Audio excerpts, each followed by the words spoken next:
Hello everyone and welcome to the Chef's Table series. My name is Carol O'Connor, co-host of this instructional cooking show. We are at the Sons of Italy Lodge located in Rosendale.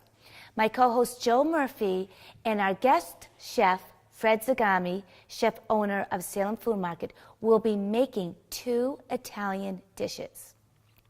One is potato gnocchi, served with mini meatballs, onions, and zucchini and squash. Next is fusilli in a red sauce, sausage, also mini meatballs, onions, and peas, with a little sprinkling of cheese. So let's bring Joe and Fred over to learn how to make these Italian dishes.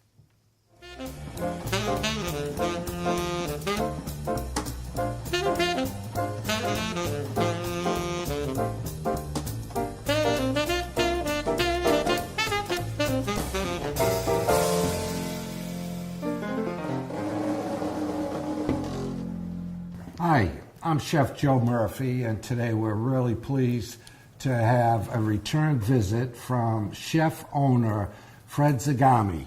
Fred, thank you for coming. Thank you very much, Joe. Yeah, Fred was with us about a month ago, and he was a little apprehensive, but after he did the first show, he said, I got to do another one. I've got this down pat. So we're really pleased, and we've known Fred for a few years, Carol and I, and we run events, and he's always stepped up, and he's really just a great guy, and his food is excellent as well. And we also have a special chef in the making, the next generation of Zagamis at the Salem Food Market Deli, right? Correct. And that is Angelina. Hello, Angelina. Hi. Hi. Okay, well, Chef is going to make two great dishes today. One is a fusilli.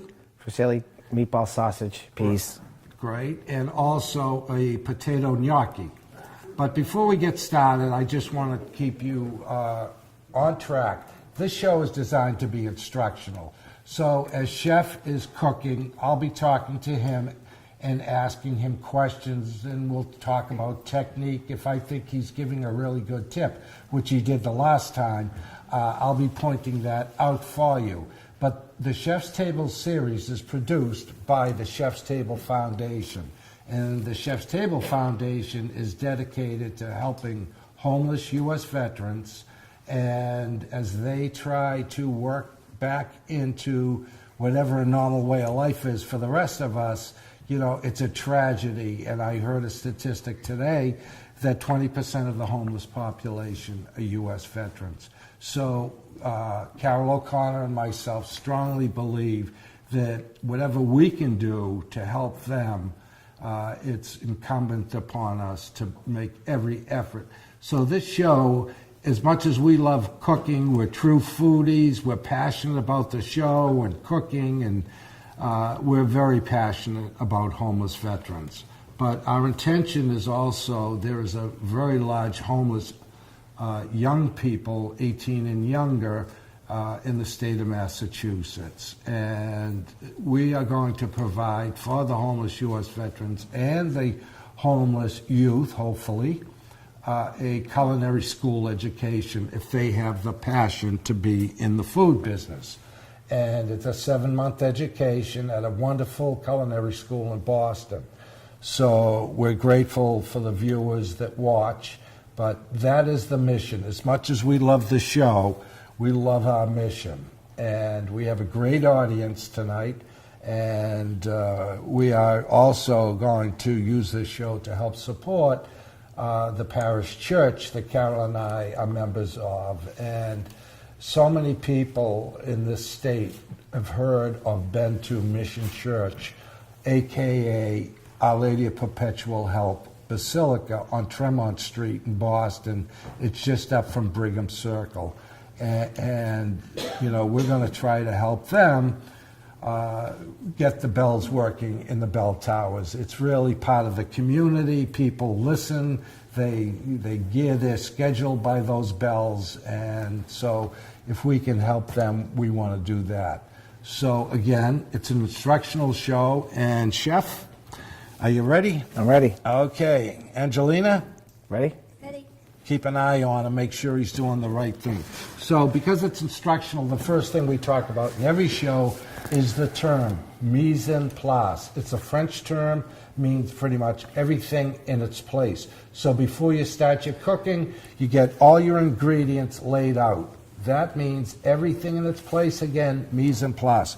So chef, you got quite a few ingredients there. Why don't you just point to each one and you can tell us what they are. Got zucchini and summer squash, some Parmesan cheese, little meatballs, fresh Italian sausage. We got 2 pastas. We got fusilli pasta, potato gnocchis, peas. This is a little salt, pepper, oregano. We got fresh cherry tomato sauce, onions, olive oil, and some fresh ground beef. Great, great. Now, I'm going to point out something on those tomatoes. And the last time Chef was here, we've had some really wonderful Italian chefs from some really well-known restaurants. And these tomatoes are grown on the side of a volcano. I don't know if it's Mount Vesuvius in Italy. And I've got to tell you, these tomatoes, if you're making a sauce, they're expensive compared to what you might normally use. But what a difference, I'll tell you. If you really want to kick it up quite a bit, this is a great tomato. And I'm pleased to see Chef is using it because it just demonstrates the quality of the products you use. Yep. Okay, Chef. Ready? So, I'm ready. All right. I'm ready, Freddy. All right, here we go. Some onions, a little bit of olive oil. Gotta let it cook for a minute. Give it a couple minutes. Right. Now, you notice those onions. I'm guessing, we're not going to let those get burnt, but you're going to let them get a little translucent. Yeah, a little bit, yeah. Yeah. So, when they become a little translucent, then they're pretty much done. Yep. Some of the stuff I cooked a little bit ahead of time anyway. That's fine. Just for the show. Yeah. So now you're putting in the hamburger? The hamburger, yep. We're going to give that a minute or two. Yeah. Excellent. I'm going to add some fresh tomatoes. Oh, And let that cook for a minute or two. Yeah, it's going to steam up. jumping out at me there, buddy. One of the things Chef did on his mise en place, his salt and pepper, and I've seen this in professional kitchens, they mix the salt and pepper. And, they use the ratio they want to use. But it's all set to go, as well as he puts his oregano in there. Is that A little right? oregano too, yep. A little garlic too. Right. We'll put a little in now. Yeah. A little. A little salt, pepper, and garlic. Yeah, now I can, oh my God, the aroma is really starting to come up here. In just a couple minutes. Right, now, if you're using fresh garlic, just keep in mind, do not walk away from that. Particularly, this pan is very hot. If you use a hot pan, which is what I recommend, because it helps create the caramelization you're looking for, brings the sugars outside of the onion, gets rid of those acids that make your eyes tear. But in any event, a hot pan is great. But with the garlic, do not walk away, because if that burns, your whole dish is ruined. You might as well just throw everything out in the pan. So, generally you can recover if there's a mistake made. But with garlic, it's not forgiven. Okay, Chef, what's next? We're going to add some zucchini and summer squash. Great. Now, this goes in which dish? This is going to be the gnocchis. The gnocchi. Sweet. Gnocchi potato. Yeah. As you said. I'm going to add some little meatballs. Nice. We have ground beef in there too, but the little meatballs. Right. Now, do you roll those little meatballs yourself? No, we do not. Okay. You could have said yes. Then I would be lying. We wouldn't want to do that. Right. All right.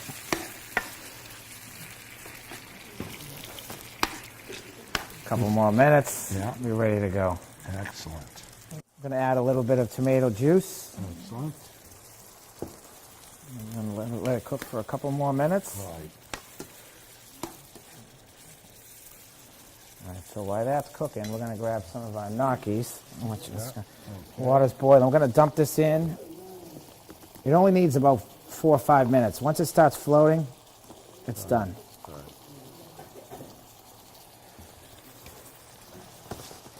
So by the time that's done floating, this will be ready. Yeah. Now, you know, there are a couple of types of gnocchi. The potato gnocchi, which is flour and potato, egg, it's salt, pepper. I've seen nutmeg in them. I'm not crazy about the flavor or taste of nutmeg, rather. But in any event, and then they also make them with ricotta, and they call them pillows, and they're very, very light as opposed to the potato. But they're both delicious. But you know, when you're cooking Italian pastas or gnocchi, just keep one thing in mind. On pastas or gnocchi, it's flour, egg sometimes, salt. So it's your salt, it's your sauce that you're coating your pasta with, basically. And that's where your flavor comes in. So I always recommend just get to a little bit before al dente, and then you take out your pasta or your gnocchi and finish it in your sauce. And that way there the flavors go into the pastas, and also it coats it and finishes the cooking. So don't wait until it gets to be a little bit on the soft side, because by the time you throw it in the sauce, it's going to be mushy. Right. All right, it's almost ready. Almost done, you can see that. Yeah. Right. Starting to float. Yeah. Now this is a very popular dish, right? Oh yeah, very popular. One of our most popular ones. Wow. All right, so they're starting to float. We're going to scoop the gnocchis out. Put them right into here.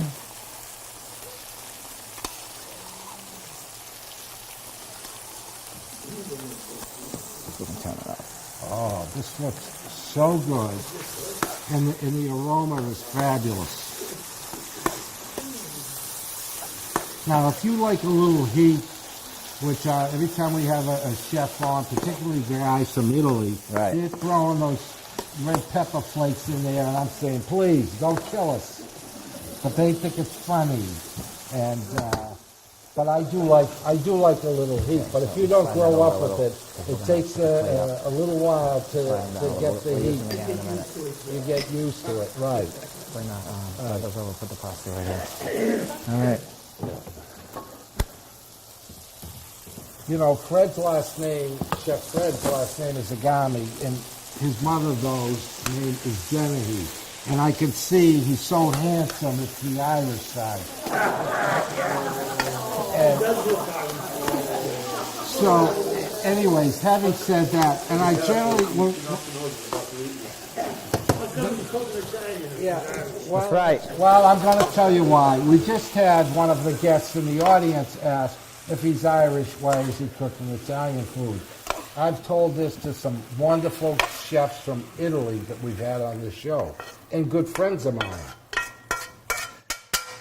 When the Irish monks migrated into Europe, they built these unbelievable monasteries. They grew their own produce, their own meats, and lamb, and pigs, and chickens. The poor Italians and French didn't know how to cook.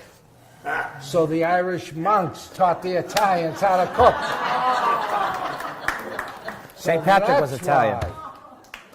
There we go. Just drop it that way so let's see on the camera. I didn't hear that. I was talking, but I'm sure it wasn't anything worthwhile. Yeah. I'll Does tell that you. look like it came from Ireland? Yes, it did. Yes, it did. It came by way of Blarney. St. Patrick is from Italy.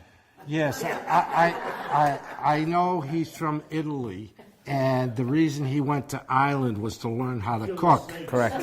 Okay, so he learned how to cook in Ireland, and he wasn't going to leave God's paradise. He stayed there. Okay.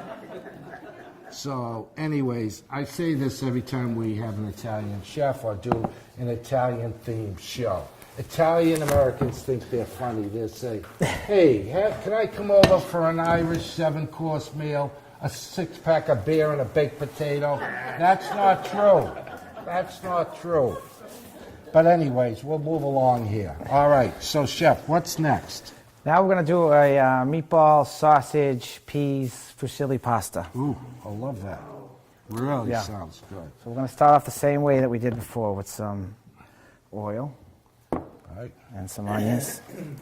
This pan's got to heat up a little bit. okay.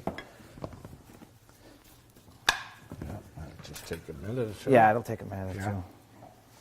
So, I want to ask Angelina, if you don't mind, is he doing okay? Yeah. Oh, good. All right, thank you. Does it smell good? Yeah, it really does smell Yeah. great. All right, so again, you're sweating the onions. Yes. Okay. A couple minutes with the onions. Yeah, you gotta let them get translucent, meaning if you held them up to a light, you'll see the light come through it. Not that you're gonna do that, but that's what we're looking to accomplish. Right. And, even Italian cooking, Indian cooking, Asian cooking, because we've had so many different chefs, and particularly when you get into Asian cooking, everything is about balance, okay? So you have your sweet, you have your sour, you have your hot, you have your mild. And we have a wonderful guy, he's been on a number of times, Chef Chris Lynn, and, he's always talking about the balance. But you really have that in every cuisine. So just keep that in mind.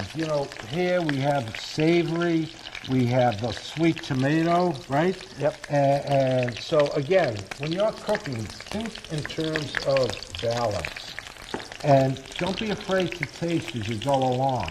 And then at the end, that's really the best time to add that extra salt or pepper.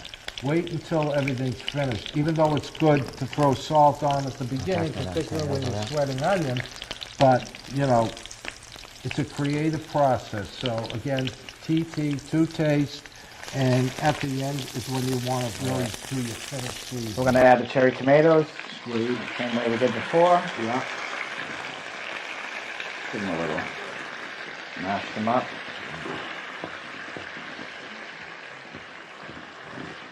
Yeah, these tomatoes cook down really quickly. And another point I want to make, and this is just my own experience. If you want to cook a sauce, I've heard people over the years say, I cook my sauce for 8 hours. You don't have to.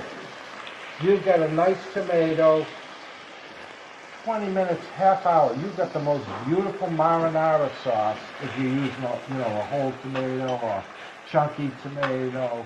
I think myself, if you cook it for hours and hours, you're killing that sauce. But, it's a quick sauce. And I was told years ago by a friend of my father, and he's Italian descent, marinara came from when the fishermen, rode out in the morning. The wives never knew when the husbands were coming home. And it wasn't like they had radios or power boats they could zip in and out, so they would watch. And as they saw them just about arriving, they would go in and make a quick sauce, which is a marinara sauce. The mariners would be coming home so that they would give them a nice hot meal. And I added the meatball and sausage while you were talking. excellent. Okay. You're doing a great job. Hey, thanks. Now, I see you're going to add peas. Yeah, we're going to wait a couple minutes for this to cook. Yeah, we're going to season it a little bit, a little salt and pepper. Okay. Let that cook for a minute. Then we're going to add a little juice Yeah. because it's starting to. Right.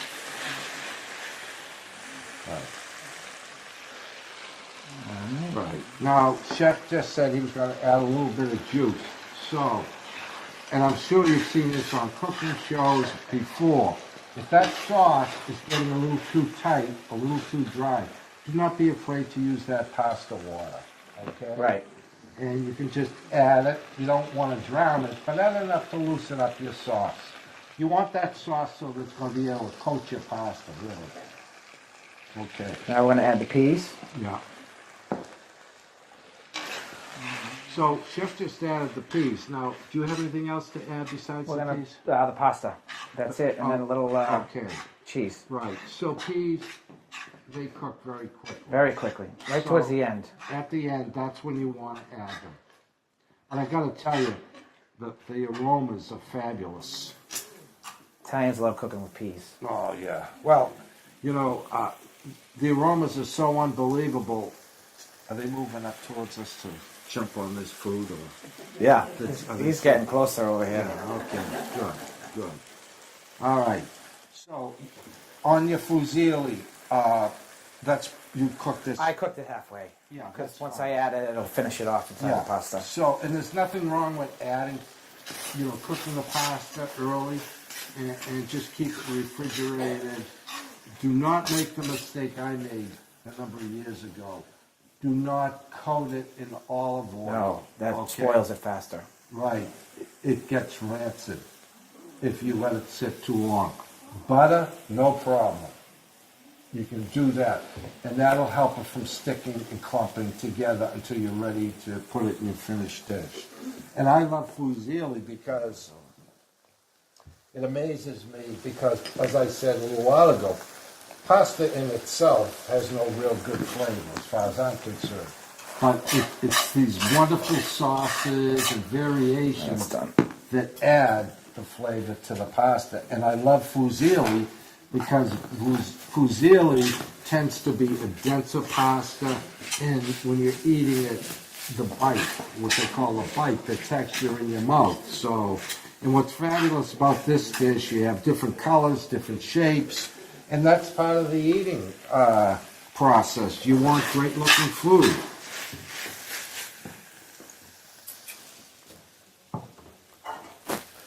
All right, we're almost ready to plate. Another minute. Yeah.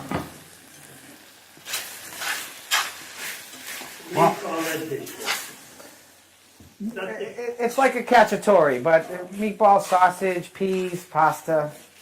I mean, cacciatore is kind of you put everything in one dish. Call it a cacciatore. No specific. Yeah. Well, a giambata, and I'm glad. That's what you. Right. Yeah, one of our guests who's a regular here, I said to him a giambata, but I said, you know what, I'm going to call a couple of my friends that are from Italy that are chefs. And a giambata is with eggplant. But yeah, I would call this myself a giambata, but I'm Irlandese. How would I know? We taught you people how to cook, but whatever. So, Ready to plate? yeah, go ahead and plate.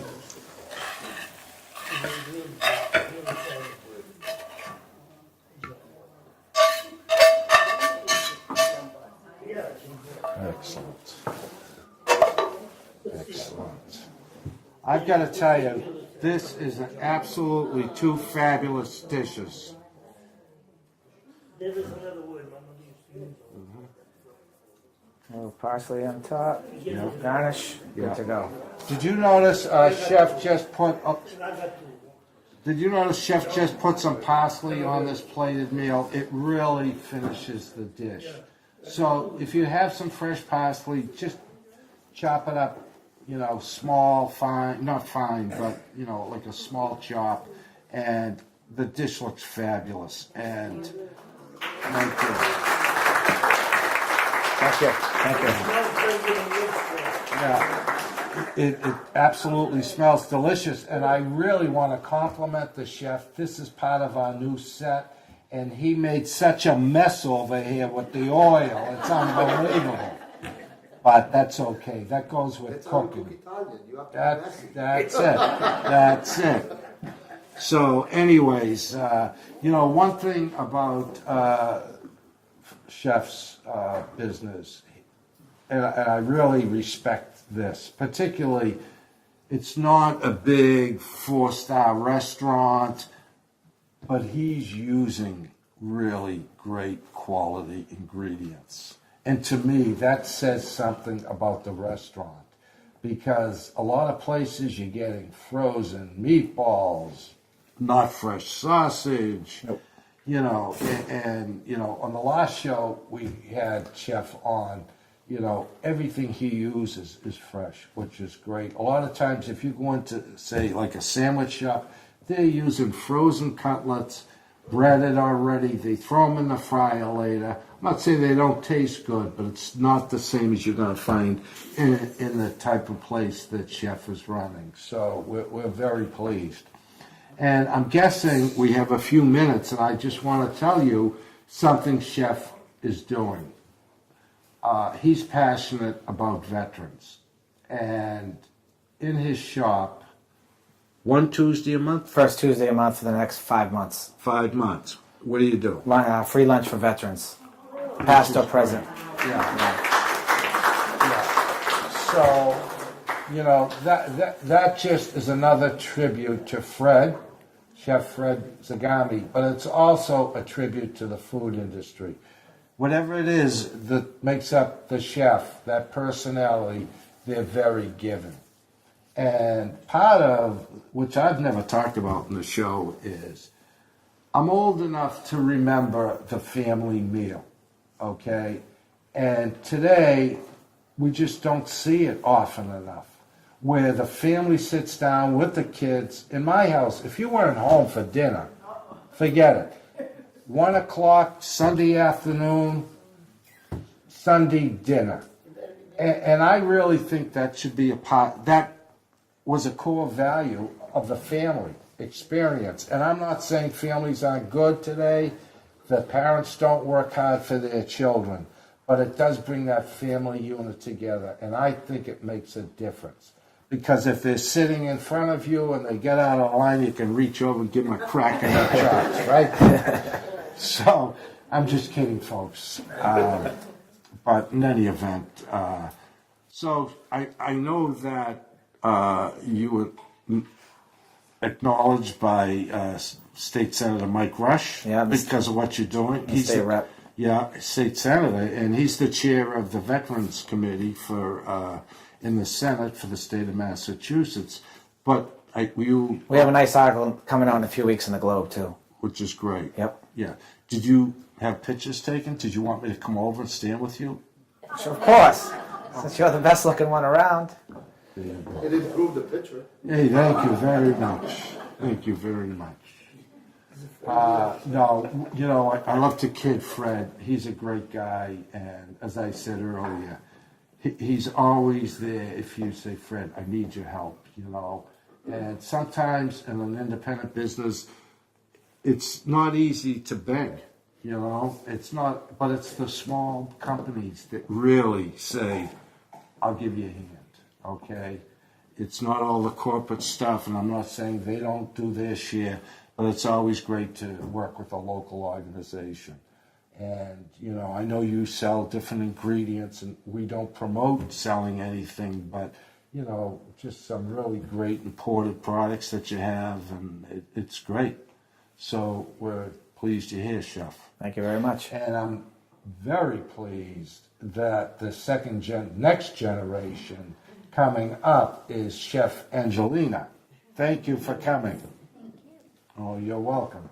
All right, so on behalf of the Chef's Table Foundation, we want to thank you for watching.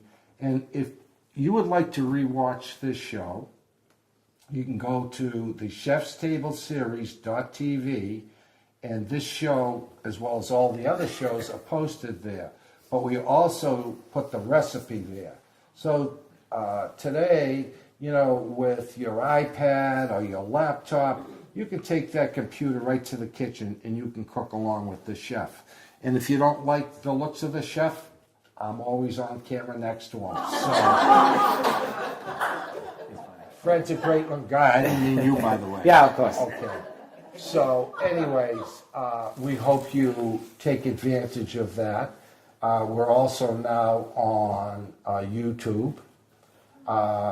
You can watch the show on the computer, as well as the Google Foundation, because we're a nonprofit, is going to give us a free app so that if you want to eventually, in a couple of months, get an app for the show, you'll be able to do that as well.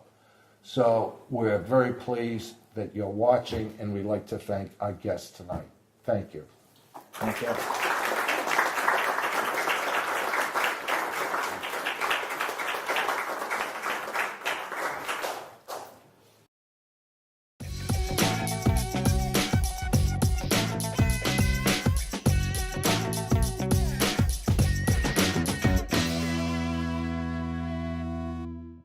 Hi folks, Steve LaCount, chef owner of Chiara Bistro, 569 High Street in Westwood. I'm here with this week's Chef's Tip of the Week.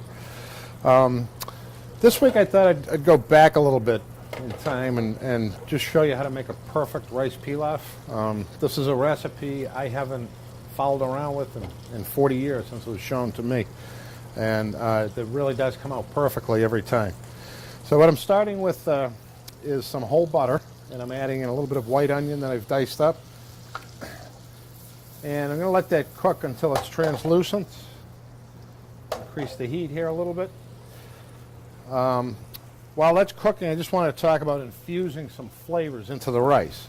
For this particular rice, I'm using an Italian porcini powder. It's a dried porcini mushroom powder, which will actually color the rice a little bit and add in a really nice earthy flavor to that rice, and a nice mushroom flavor as well. So this porcini powder, it's very strongly flavored, and by adding it to this rice, it will impart a nice mushroom and earthy flavor to the rice, and then you might want to garnish that with sliced cooked mushrooms later on. And right now I'm going to sprinkle that in with the onions because I do want to toast it like most dry spices. Don't want to burn them, but you do want to toast them.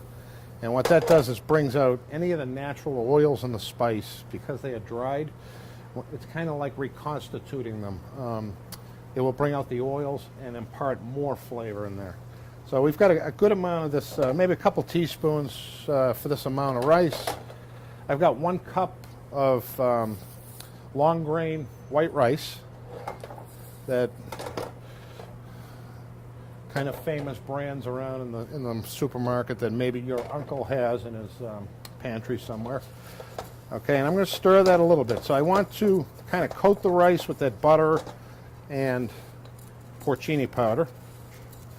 And the other thing that's kind of important here is to saute this rice a little bit. You don't really want to brown it. Seal this a little bit. And what we're doing here is sealing the grains of rice.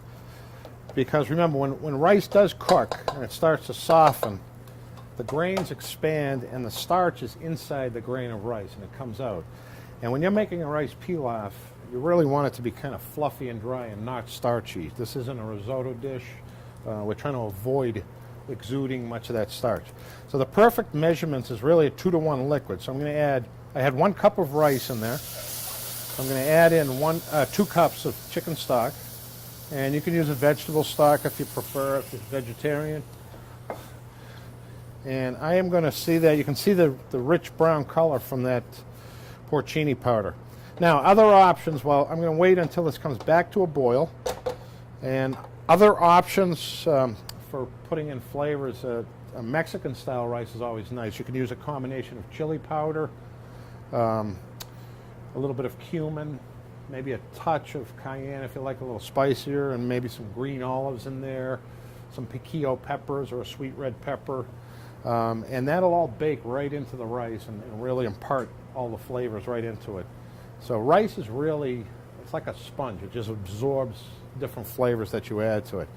Okay, so this rice is starting to come back. The liquid is starting to boil. So once that boils, I've got a round piece of parchment paper here, which is just an oven-proof paper. If you have a lid, that's fine too. And I'm going to put that on top.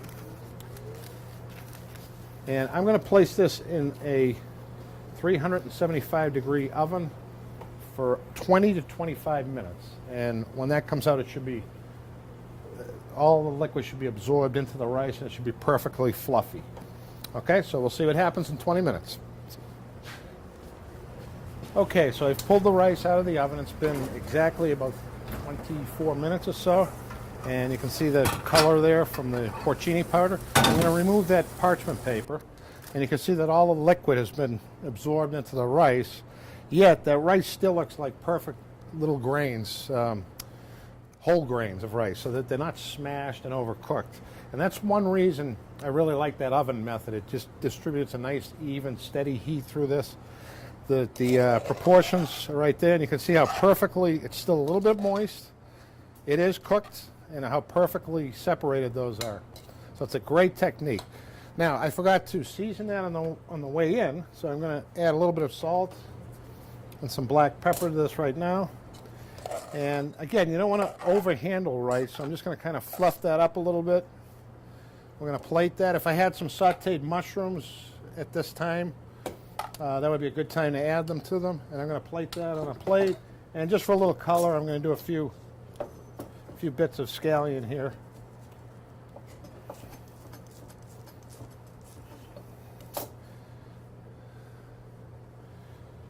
And that's it. It's ready to go. Perfectly cooked rice pilaf. You can do this at home. It's so easy. That's this week's chef's tip. Thanks for joining.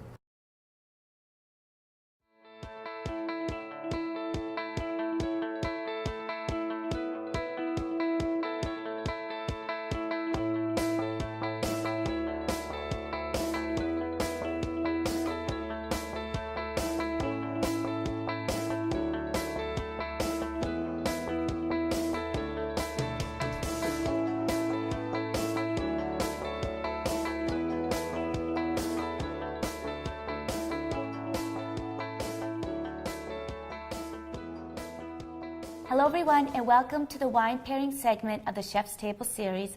My name is Carol O'Connor. I am here with Ciro Pirone, our Italian wine specialist. He is from Horizon Beverages. I gave Ciro the task to choose a wine that will go well with Fred Zagami of Salem Food Market in Denham.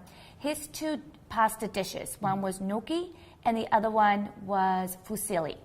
Did I pronounce that right, the gnocchi? Pretty good. Gnocchi. But, Oh, see, he says it a lot better than me, because he's from Italy.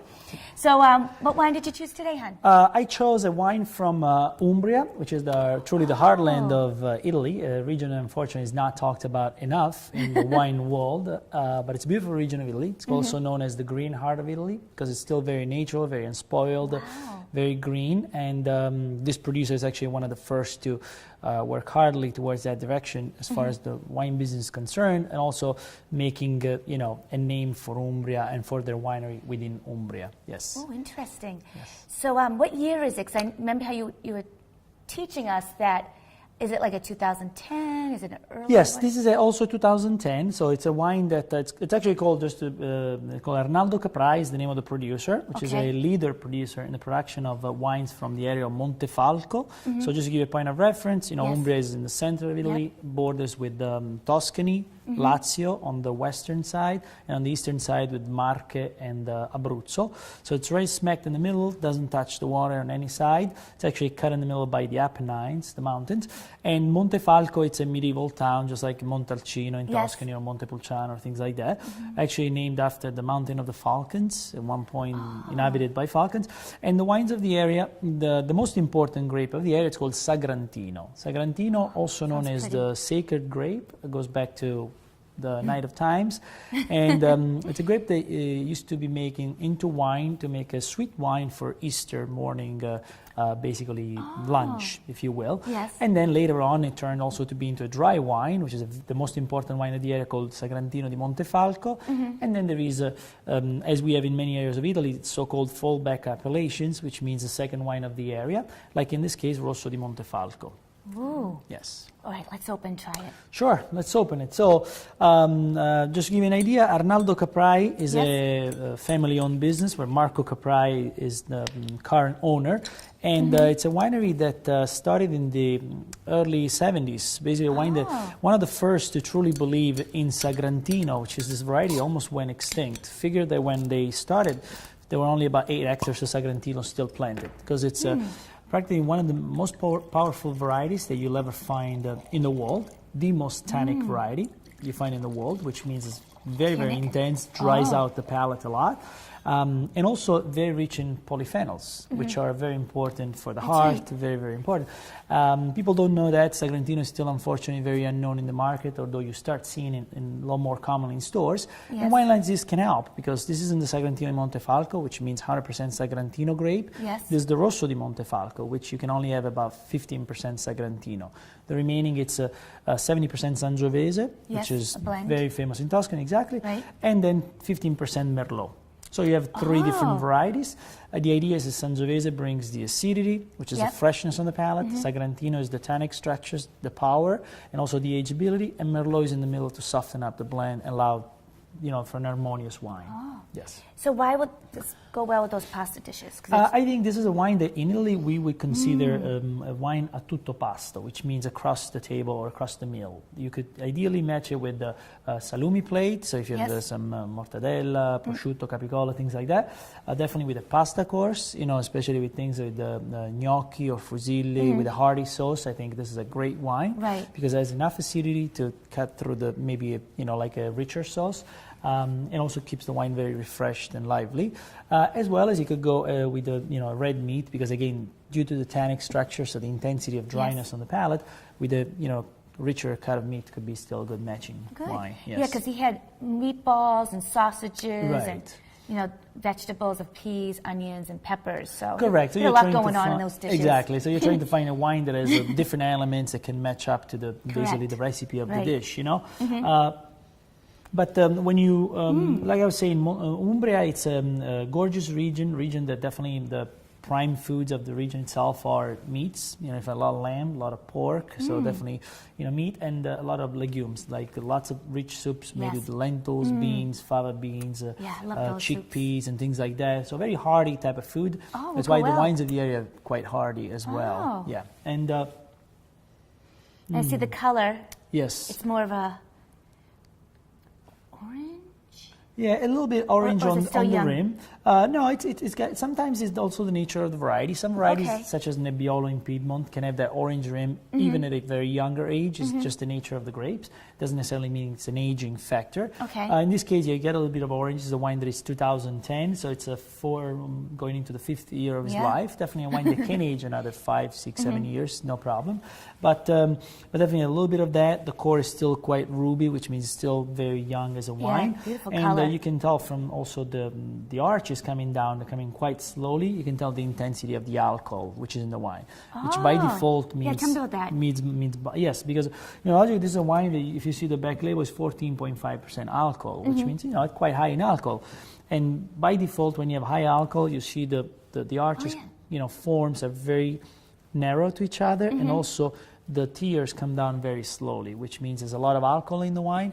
By default, means there's quite a big body in the wine itself. Oh, So definitely a wine that that's so matches well with interesting. richer dishes. Yes. Who would have thought by twirling and watching the wine come down that you could learn all that?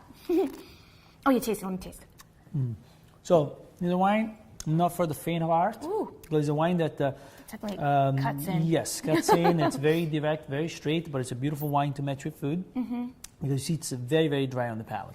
And only it is. 15% Sagrantino can totally dry your palate. Imagine if it was 100%. Ooh. That's why for the Rosso di Montefalco, you only have to age by law for a year. Whereas for the Sagrantino di Montefalco, which Yes. would be the 100% Sagrantino-based wine, you have to age for at least 29 months.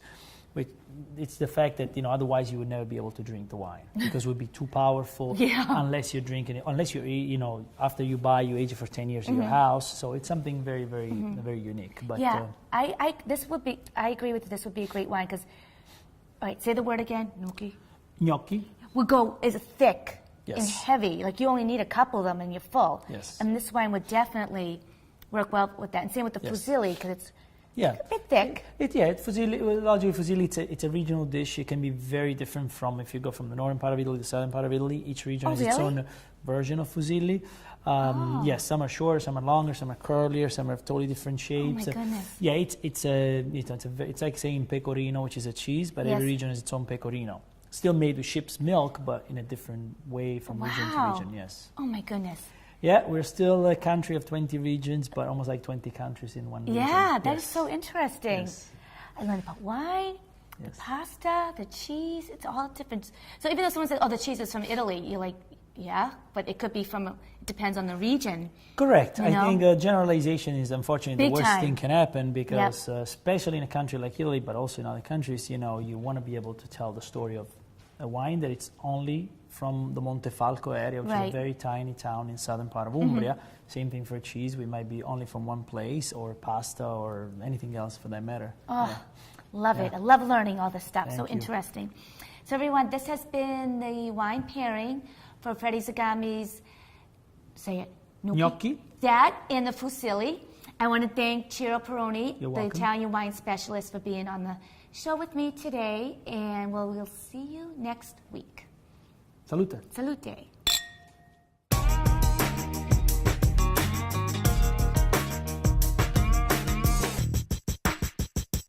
Hello, everyone, and welcome to the restaurant interview segment of the Chef's Table series. I am here at Salem Food Market, located at 331 Washington Street in Denham. With me today is owner Fred Zagami. Freddie, as he likes to be called, not only owns the restaurant, but he also graduated from Boston Latin School. Wolfpack. So we're going to discuss that more later. So Fred, thanks for being on the interview segment with me today. Thank you very so much. So tell me about Salem Food Market. Did you come up with the name? Did you purchase it? Tell me about it. I bought Salem Food Market in 2010 from a friend of mine who owns it. Originally, Salem Food Market was connected with Salem Food Market in Waltham and Salem Food Market in the North End. Oh. They were all owned by the same person, and Yep. eventually they separated. So a friend of mine had this place for 16 years, and in 2010 I bought it from him. And now we're starting our 6th year in June. Oh, congratulations. Thank you very much. You should have a birthday celebration We're going to have a big in party. June. It's going to be a big party. Yeah, we're going to need it after this horrendous winter season. Absolutely, absolutely. Now, I saw that you cooked a lot of Italian dishes with Joe on the show. Now, tell me what other signature dishes or, regular dishes you have here. We do specialty meat lasagna, eggplant lasagna, I love eggplant. chicken pesto. We do tortellinis. We do chicken parm. We do baked ziti, meatballs, all sorts of good Italian food. So, Fred, tell me about the woman that works here with you and you collaborate with her with the Italian specialty recipes you make. That's Mrs. Ballerano, my good friend's mother. Yeah. She's been working in this building over 30 years.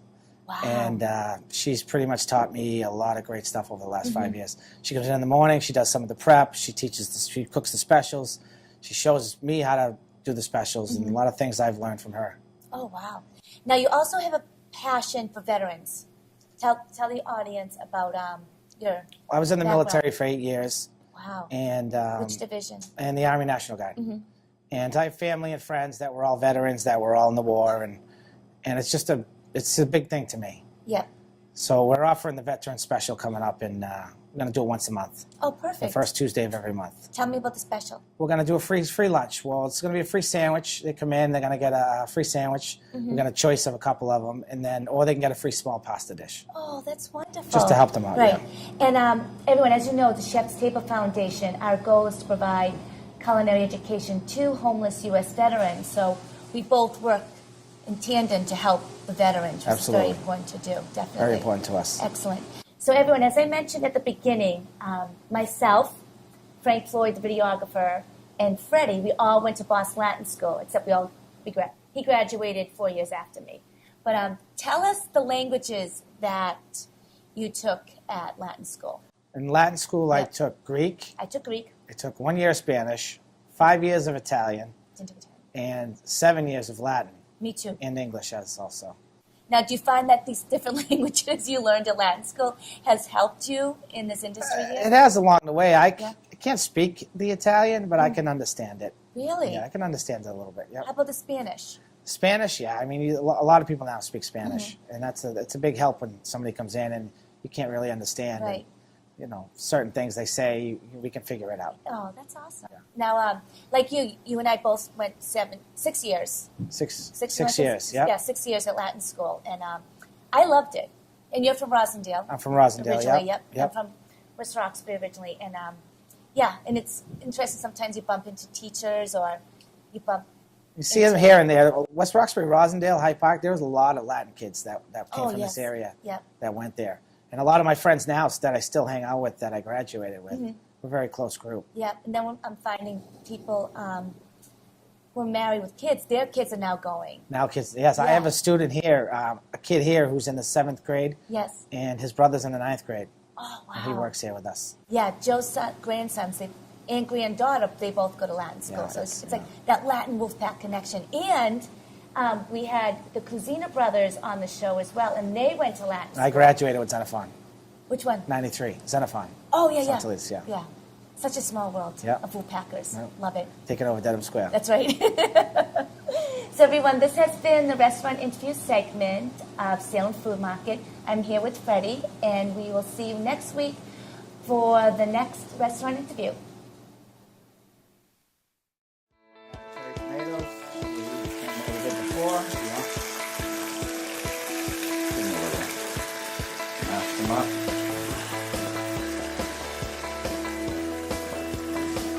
Yeah, these tomatoes cook down really quickly. And another point I want to make, and this is just my own experience. If you want to cook a sauce, I've heard people over the years, I cook my sauce for 8 hours. I cook it. You don't have to. You've got a nice tomato, 20 minutes, half hour. You've got the most beautiful marinara sauce. If you use a whole tomato or chunky tomato.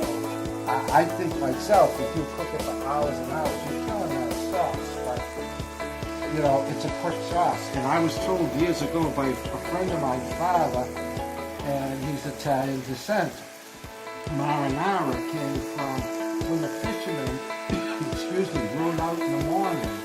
They never knew the wives never knew when the husbands were coming home. And it wasn't like they had radios or power boats, they could just hang out, so they would watch. And as they saw them just about arriving, they would wait and make a quick sauce, which is a marinara sauce. So marinades would be coming home, so that they would have a nice hot meal. And I added the meatball and sausage right now. Excellent. Okay. You're doing a great job. Hey, thanks.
The Chef's Table series is shooting on location in cities and towns across Massachusetts. If you would like to suggest your favorite restaurant or attend a live taping of the show, please visit thechefstableseries.tv.